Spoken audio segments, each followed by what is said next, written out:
আল্লাহ সবচেয়ে নারাজ হন মানুষের ক্ষতি করলে। কথা কি বুঝতে পারছেন? আমরা মুসলমানরা বুঝি না, আমরা বোনের হক, স্ত্রীর হক, স্বামীর হক, মায়ের হক মেরে দিয়ে ওজনে কম দিয়ে হজ উমরা করি। ভাই লাভ নেই, জীবনে হজ করবেন না, মসজিদে 1 টাকা দেবেন না, কিন্তু বোনের 20 টাকা দিয়ে দেন, বউয়ের 20 টাকা দিয়ে দেন, মায়ের 20 টাকা দিয়ে দেন, ইনশাআল্লাহ আপনি আল্লাহর ওলি হয়ে যেতে পারবেন।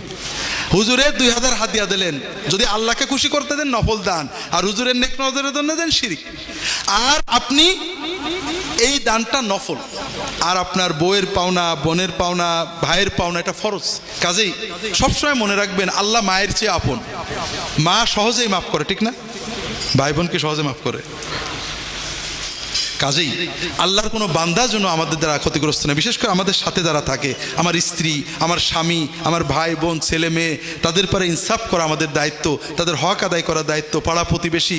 আমি মানুষের উপকার করতে না পারি, অন্তত কারোর হক নষ্ট না হয়। 2 নম্বর, সাধ্য হলে মানুষের উপকার করা। তাহাজ্জুদের নামাজ পড়ার চেয়েও মানুষের উপকার করার সওয়াব অনেক বেশি।